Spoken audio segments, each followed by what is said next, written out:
जय हिंद साथियों, स्वागत है आप सभी का आपके अपने चैनल में। फ्रेंड्स, हम बात करेंगे एसएससी फेज़ 12 एग्ज़ाम 2024 के बारे में।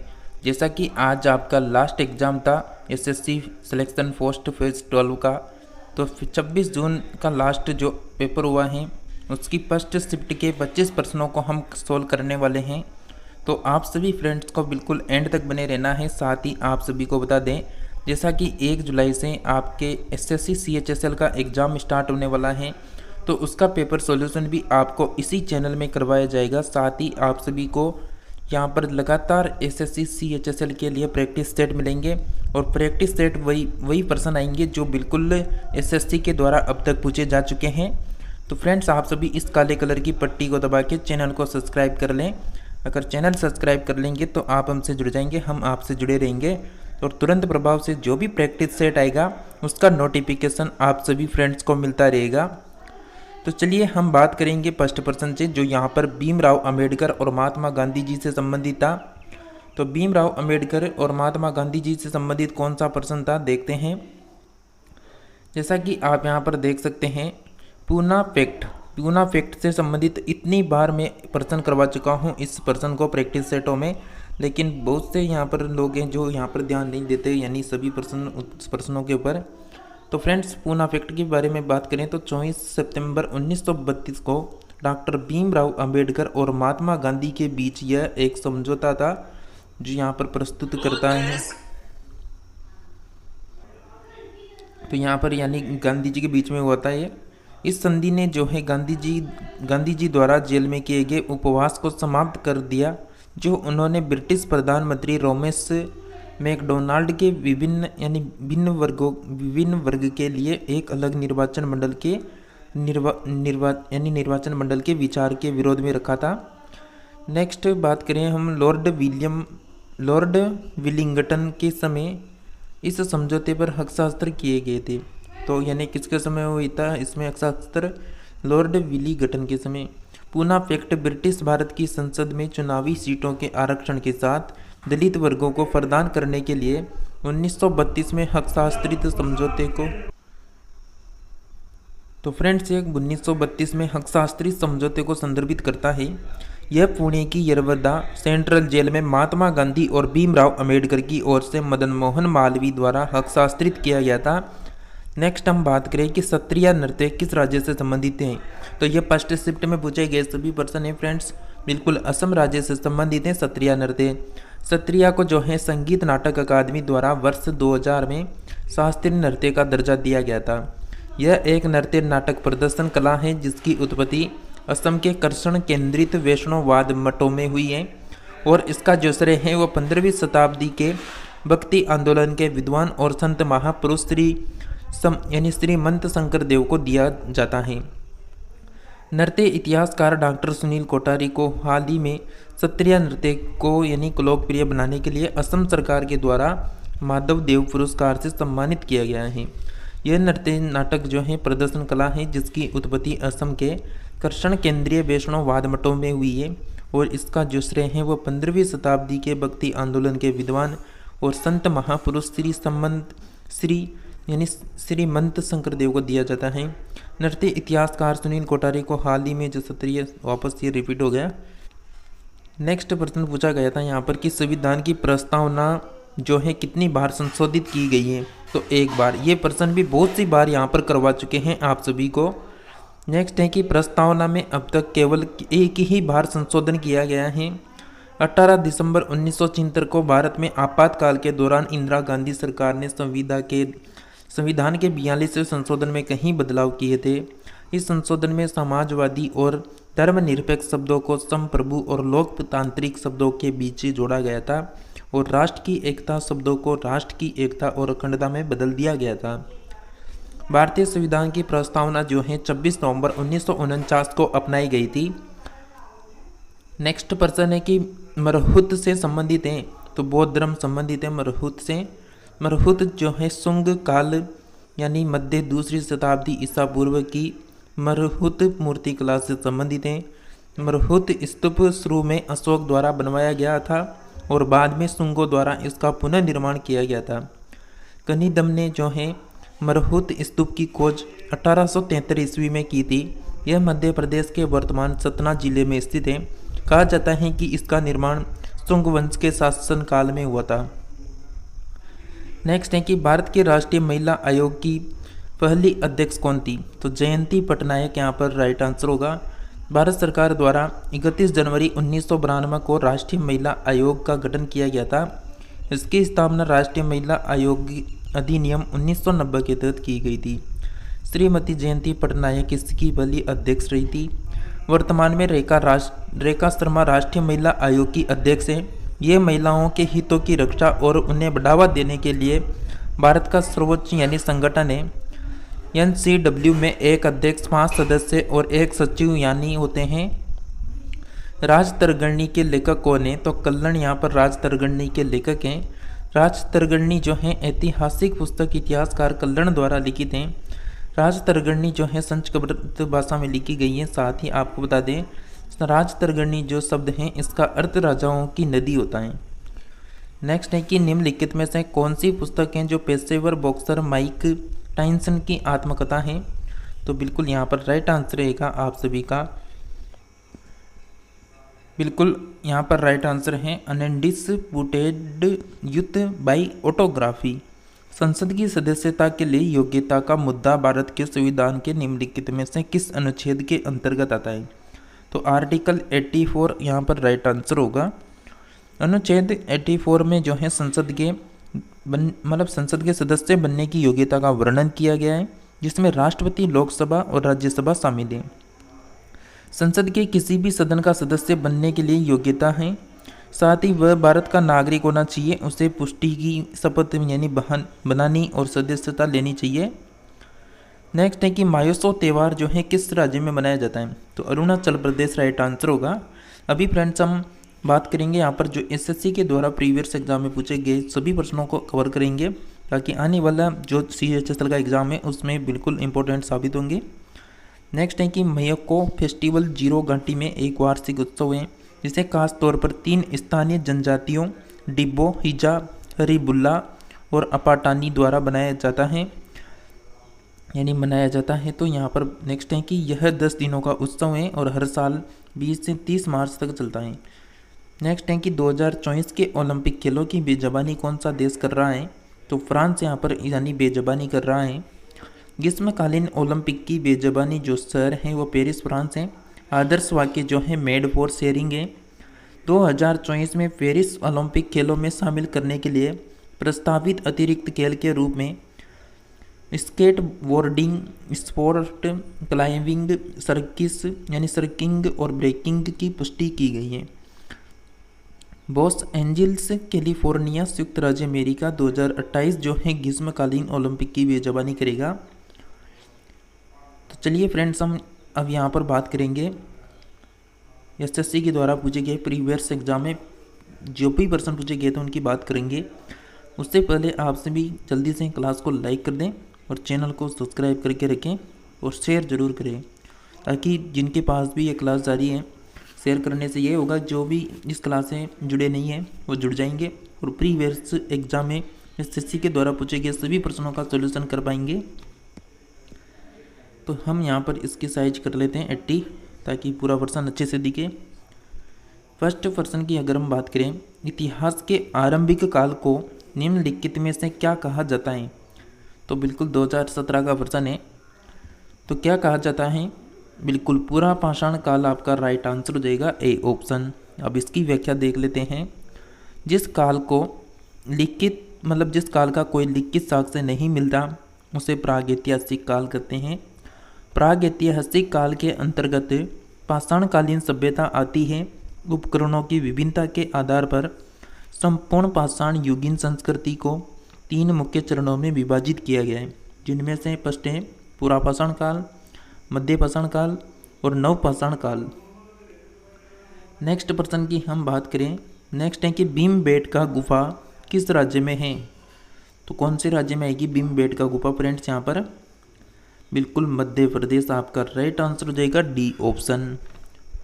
बात करें इसकी व्याख्या की, तो मध्य प्रदेश की प्रसिद्ध भीमबेटका की गुफा भोपाल से 15 किलोमीटर दक्षिण में स्थित है। यह एक प्रागैतिहासिक कला का प्रहरी होने के साथ ही भारतीय स्थापत्य कला का अनुपम खजाना है। नेक्स्ट प्रश्न है, किस काल या फिर युग में पत्थर के औजार सबसे पहले पाए गए थे? तो किस काल या युग में पत्थर के औजार सबसे पहले पाए गए थे? बिल्कुल 2017 का ही प्रश्न है। राइट आंसर आएगा फ्रेंड्स पूरा पाषाण काल, बी ऑप्शन करेक्ट आंसर हो जाएगा। व्याख्या में हम बात करेंगे उपकरणों की विभिन्नता के आधार पर पूरा पाषाण काल को 3 कालों में विभाजित किया गया है। फर्स्ट है पूर्व पूरा पाषाण काल, जिसका कोड यहाँ पर उपकरण है, जिसे हस्त कुटार खंडक यानी विदारणी भी कह सकते हैं। मध्य पूरा पाषाण काल का जो फलक उपकरण है, उच्च जो पूरा पाषाण काल है उसमें दक्षिणी एवं क्रुचनी उपकरण था। यह अतः यह स्पष्ट है कि प्रश्न में पत्थर के औजार के संबंध में प्रश्न पूछा गया था, जो सर्वप्रथम पूरा पाषाण काल में ही प्रदर्शित होता है। कर्मचारी चयन यानी जो चयन आयोग है उसने अपने प्रारंभिक उत्तर पत्रक में इस प्रश्न का जो उत्तर है वो नवपाषाण काल माना था, लेकिन संशोधन उत्तर पत्रक में इस प्रश्न का जो उत्तर था वो पूरा पाषाण काल माना है, जो एक तरह से सत्य है। तो इस बात को भी आपको ध्यान रखना है। कर्मचारी चयन बोर्ड यानी चयन जो आयोग है उसके अनुसार जो आंसर माना गया। नेक्स्ट है कि निम्नलिखित में से किस अधिनियम के द्वारा भारत में प्रांतों को स्वायत्तता प्रदान की गई थी? राइट आंसर क्या आएगा? बिल्कुल आप सभी का राइट आंसर रहेगा भारत सरकार अधिनियम 1935। नेक्स्ट है इम्पोर्टेंट पॉइंट में बात करें तो भारत का वर्तमान संवैधानिक ढांचा बहुत कुछ वर्ष 1935 के अधिनियम पर आधारित है। वर्ष 1935 के मुख्य उपबंध इस प्रकार है, जैसे संघात्मक सरकार की स्थापना, केंद्र में द्वैध शासन की स्थापना, प्रांतों में द्वैध शासन के स्थान पर स्वायत्त शासन की स्थापना, द्विसदनीय केंद्रीय विधानमंडल, प्रांतीय शासन व्यवस्था, प्रांतीय विधानमंडल, केंद्र एवं प्रांतों में शक्तियों का विभाजन और फेडरल न्यायालय की स्थापना आदि। ये यहाँ पर बिल्कुल कुछ यानी मुख्य उपबंध है 1935 के अधिनियम के। नेक्स्ट है कि भारत के संविधान के ऊपर सबसे अधिक प्रभाव निम्नलिखित में से किसका माना जाता है? तो भारत के संविधान के ऊपर जो है सबसे अधिक जो प्रभाव है फ्रेंड्स वो माना जाता है यहाँ पर भारत सरकार अधिनियम 1935 का, डी ऑप्शन ध्यान रखें। बात करें यहाँ पर व्याख्या की तो भारत का वर्तमान संवैधानिक ढांचा बहुत कुछ यानी भारत सरकार अधिनियम 1935 पर आधारित है। भारत के संविधान का लगभग 2/3 जो तत्व यानी 2/3 तत्वों को वर्ष 1935 के अधिनियम से लिया गया है। अतः कहा जा सकता है कि इसका भारत के संविधान पर सर्वाधिक प्रभाव है। नेक्स्ट प्रश्न है कि भारत की एकात्मक पद्धति का लाभ है। तो भारत शासन की एकात्मक पद्धति का लाभ है क्या है? राइट आंसर रहेगा दृढ़ राज्य, बी ऑप्शन करेक्ट आंसर होगा। व्याख्या में बात करें तो भारत की एकात्मक पद्धति में केंद्र सर्वोपरि होता है, जो कि राज्य या राष्ट्र को जो है सदृढ़ प्रदान करता है। नेक्स्ट है कि भारत की मुख्य भूमि का अक्षांश के बीच फैला हुआ है। तो कितने अक्षांश के बीच भारत की मुख्य भूमि फैली हुई है? राइट आंसर रहेगा फ्रेंड्स 8 डिग्री 4 मिनट उत्तर से 37 डिग्री 6 मिनट उत्तर करेक्ट आंसर होगा। तो ए ऑप्शन आपका राइट आंसर है। इंपॉर्टेंट पॉइंट की अगर हम बात करें तो भारत की जो मुख्य भूमि है इसका विस्तार 8 डिग्री 4 मिनट उत्तर से 37 डिग्री 6 मिनट उत्तरी अक्षांश रेखा के बीच है तथा 68 डिग्री 7 मिनट पूर्व से लेके 97 डिग्री 25 मिनट पूर्वी देशांतर के बीच में स्थित है। नेक्स्ट है कि पूर्वी तटीय मैदान का अन्य नाम है। तो पूर्वी तटीय मैदान का अन्य क्या नाम है? राइट आंसर रहेगा फ्रेंड्स आप सभी का कोरोमंडल तटीय मैदान, सी ऑप्शन करेक्ट आंसर है। तो फ्रेंड्स एसएससी के द्वारा जितने एग्जाम में जितने भी आगे प्रैक्टिस सेट आने वाले हैं इस चैनल में वो एसएससी के अब तक पूछे गए सभी प्रश्नों को सोल्यूशन करवाया जाएगा। तो प्रत्येक प्रैक्टिस सेट को आप अटेंड करने की पूरी कोशिश करें। तो आप सभी का बिल्कुल कोरोमंडलीय तट मैदान करेक्ट आंसर हो गया। इसकी व्याख्या की बात करें तो भारत के पूर्वी तट के पाल्स डीवी बिंदु से केप केमिरोन तक के भाग को कोरोमंडल तट कहा जाता है, जबकि कोंकण जो है गुजरात मैदान और मालाबार तट का संबंध पश्चिम तट के दक्षिणी भाग से है, अतः विकल्प आपका बिल्कुल सही है। नेक्स्ट है कि भारत के स्थलाकृति मानचित्र निम्नलिखित में से कौन सा संगठन बनाता है। तो भारत के स्थलाकृति मानचित्र जो है कौन सा संगठन बनाता है, राइट आंसर रहेगा आपका बी ऑप्शन, भारतीय सर्वेक्षण। नेक्स्ट प्रश्न है इंपॉर्टेंट पॉइंट की अगर हम बात करें तो विज्ञान तथा प्रौद्योगिकी विभाग के अंतर्गत राष्ट्रीय सर्वेक्षण और मानचित्र जो है मानचित्र संगठन भारतीय सर्वेक्षण विभाग यानी सर्वे ऑफ इंडिया की स्थापना 1767 ईस्वी में की गई थी। विभाग का विशेष दायित्व देश भर में इलाकों को खोजा जाए और उनका मानचित्रण किया जाए ताकि समन्वित व तेज विकास के लिए मानक मानचित्र उपलब्ध हो सके। इस संगठन द्वारा प्राकृतिक नक्शों का डिजिटल कार्टोग्राफिक डाटाबेस बनाने का काम शुरू किया गया है। पृथ्वी के सबसे निकट कौन सा तारा स्थित है। तो पृथ्वी के निकट सबसे निकट कौन सा तारा स्थित है, राइट आंसर रहेगा सूर्य, बी ऑप्शन करेक्ट आंसर होगा। बात करें यहाँ पर पृथ्वी के सर्वाधिक निकट स्थित जो तारा है वो सूर्य है। पृथ्वी इसी सौर मंडल का एक हिस्सा है तथा सूर्य का चक्कर लगाती है। सूर्य से पृथ्वी की दूरी लगभग 149.6 इंटू 106 मीटर है। आप इसे इंटू यानी मल्टीप्लाई कर सकते हैं। नेक्स्ट है निम्नलिखित में से कौन सा ग्रह जो है सूर्य से सबसे दूर है। तो सूर्य से सबसे दूर ग्रह कौन सा हो जाएगा, बिल्कुल राइट आंसर रहेगा आप सभी का वरुण, करेक्ट आंसर हो जाएगा सी ऑप्शन। वरुण ग्रह जो है सूर्य से सबसे अधिक दूरी पर स्थित है। यह ग्रह हल्का पीला दिखाई देता है। सूर्य से दूरी के आधार पर ग्रहों की स्थिति क्रमशः इस प्रकार है: बुध, शुक्र, पृथ्वी, मंगल, बृहस्पति, शनि, अरुण, वरुण।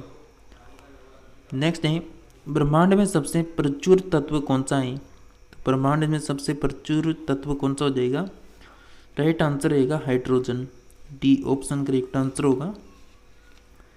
इसकी व्याख्या में हम बात करेंगे कि ब्रह्मांड में जो है सबसे प्रचुर मात्रा में पाया जाने वाला जो तत्व है वह हाइड्रोजन है। ब्रह्मांड के अधिकांश नवोदित तारे जो हैं यानी स्टार्स भी अधिक मात्रा में हाइड्रोजन युक्त होते हैं, जिसके संलयन में इनमें से ऊष्मा तथा प्रकाश उत्पन्न होता है। ब्रह्मांड में हीलियम दूसरे नंबर का प्रचुर तत्व है।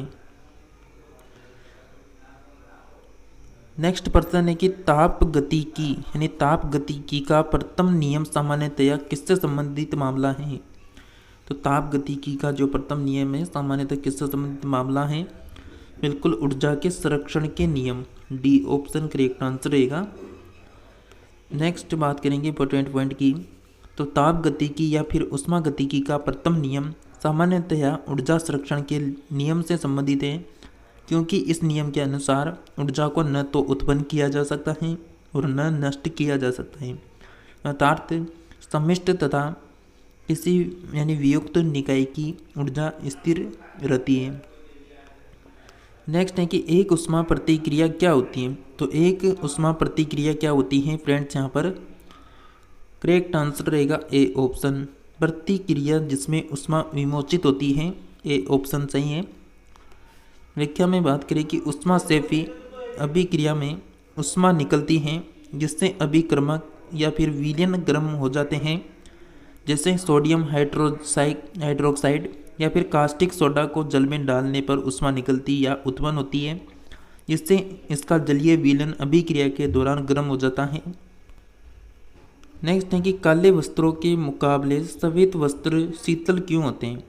तो काले वस्त्रों के मुकाबले जो सफ़ेद वस्त्र होते हैं वो शीतल क्यों होते हैं, बिल्कुल राइट आंसर रहेगा, उनके पास जो भी प्रकाश पहुंचता है उससे वे परावर्तित कर देते हैं, बी ऑप्शन करेक्ट आंसर होगा। बात करें यहाँ पर काले वस्त्रों की, तो काले वस्त्रों की अपेक्षा सफ़ेद वस्त्र शीतल होते हैं, क्योंकि जो सफ़ेद वस्त्र हैं वो प्रकाश की यानी ऊष्मा को परावर्तित कर देते हैं, जबकि काले वस्त्र प्रकाश की ऊष्मा को अवशोषित करते हैं। इस कारण सफ़ेद वस्त्र शीतल तथा काले वस्त्र गर्म होते हैं। नेक्स्ट है कि पदार्थ का परमाणु सिद्धांत किसने प्रतिपादित किया था। तो पदार्थ का परमाणु जो है किसने प्रतिपादित किया था, राइट आंसर रहेगा Dalton, B option correct answer होगा हमारा। बात करें यहाँ पर इंपॉर्टेंट पॉइंट की, तो परमाणु का ऊर्जा सिद्धांत जो है डाल्टन ने प्रतिपादित किया। उनके अनुसार पदार्थ अत्यंत छोटे छोटे अविभाज्य कणों से मिलकर बना होता है, जिन्हें परमाणु कहते हैं। नेक्स्ट है, कौन से दो आधारभूत बल कौन से दो आधारभूत बल दो न्यूट्रॉनों के बीच आकर्षक बल उपलब्ध करा सकते हैं। तो कौन से दो आधारभूत बल हैं जो दो न्यूट्रॉनों के बीच आकर्षक बल उपलब्ध करवा सकते हैं? राइट आंसर रहेगा गुरुत्वीय तथा नाभिकीय, सी ऑप्शन राइट आंसर होगा। इंपॉर्टेंट पॉइंट की बात करें तो दो न्यूट्रॉनों के बीच आकर्षण बल निम्न होते हैं, गुरुत्वीय बल और नाभिकीय बल। नेक्स्ट है, जब दो परमाणु के बीच आबंध बनता है तो प्रणाली की ऊर्जा क्या होती है? यहाँ पर फ्रेंड्स आप सभी बिल्कुल इस क्लास को जल्दी से लाइक करके यानी इस चैनल को सब्सक्राइब करके रखें और शेयर करते रहें। बिल्कुल आपका राइट आंसर हो जाएगा गणितीय, बी ऑप्शन करेक्ट आंसर है। मानव शरीर में प्रचुर मात्रा में कौन सा तत्व पाया जाता है? तो मानव शरीर में प्रचुर मात्रा में कौन सा तत्व होता है? ऑक्सीजन, बिल्कुल सबसे ज़्यादा oxygen, D option correct answer होगा, यानी डी ऑप्शन रहेगा। नेक्स्ट है, उससे पहले बात करें इंपॉर्टेंट पॉइंट में, तो सजीव पदार्थ के संयोजन में लगभग 36 तत्व भाग लेते हैं, जिसमें ऑक्सीजन की मात्रा सर्वाधिक 62% होती है। इसके बाद कार्बन 20%, नाइट्रोजन 10% और नाइट्रोजन 3% की मात्रा होती है। नेक्स्ट है, जीव तंत्र में संख्या की दृष्टि से सर्वाधिक बहुआयात में कौन सा तत्व पाया जाता है?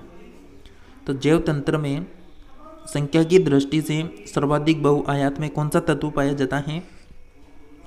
राइट आंसर रहेगा friends oxygen, B option correct answer है। खट्टे स्वाद के लिए कोशिकाएं जीवा के किस भाग में होती है? तो खट्टे स्वाद के लिए कोशिकाएं जीवा के किस भाग में होती है? बिल्कुल पार्श्व, आपका राइट आंसर रहेगा सी ऑप्शन। जिह्वा के पार्श्व किनारे पर खट्टे स्वाद के लिए कोशिकाएं होती हैं और मीठे और नमकीन का अनुभव जिह्वा के स्वतंत्र सिरे पर, जबकि कड़वे का जो है पश्च भाग में होता है। नेक्स्ट है कि बहुकोशिकीय जीव खालिस्तान द्वारा वृद्धि करते हैं। तो बहुकोशिकीय जीव खालिस्तान वृद्धि करते हैं, बिल्कुल राइट आंसर रहेगा फ्रेंड्स कोशिकीय विभाजन, डी ऑप्शन राइट आंसर है। बहुकोशिकीय जीव कोशिका विभाजन द्वारा वृद्धि करते हैं। दैहिक कोशिकाओं में प्राय सूत्री विभाजन होता है। नेक्स्ट है कि निम्नलिखित में से कौन से जीव का भौतिक आधार माना जाता है? तो निम्नलिखित में से किसे जीवन का भौतिक आधार माना जाता है फ्रेंड्स? यहाँ पर राइट आंसर रहेगा जीव द्रव्य या फिर प्रोटोप्लाज्म, डी ऑप्शन ध्यान रखें। जीव द्रव्य को जीवन का भौतिक आधार माना जाता है। यह विभिन्न पदार्थों के अनेक अति सूक्ष्म कणों का जलीय विलयन होता है। सूक्ष्म दृष्टि से देखने पर यह सबज रंगीन चिपचिपा दिखाई देता है। नेक्स्ट है कि कोशिका में राइबोसोम की अनुपस्थिति में कौन सा कार्य उचित रूप से संपन्न नहीं होगा? तो कोशिका के राइबोसोम की अनुपस्थिति में कौन सा कार्य उचित रूप से संपन्न नहीं होगा? बिल्कुल प्रोटीन संश्लेषण करेक्ट आंसर हो जाएगा, सी ऑप्शन। इसके इंपॉर्टेंट पॉइंट में बात करें तो राइबोसोम एक कला रहित कोशिकांग है। इससे प्रोटीन फैक्ट्री कहा जाता है क्योंकि इसमें प्रोटीन निर्माण का कार्य संपन्न होता है। इसकी अनुपस्थिति में प्रोटीन संश्लेषण का कार्य नहीं हो सकेगा। तो फ्रेंड्स हमने यहाँ पर जो 26 जून फर्स्ट शिफ्ट के यानी पेपर हुआ था उसके 10-12% भी देखे थे जीके जीएस के। साथ में आपको आने वाले CHSL एग्ज़ाम के लिए भी यहाँ पर कुछ पर्सन हमने किए हैं 24। तो बिल्कुल SSC फेज़ 12 एग्ज़ाम समाप्त हो चुका है। अब आने वाला है SSC CHSL। तो उसके लिए आप जीके जीएस और करंट अफेयर्स के प्रीवियस एग्जाम में पूछे गए प्रश्नों के प्रैक्टिस सेट नेट यहाँ पर अटेंड कर सकते हैं।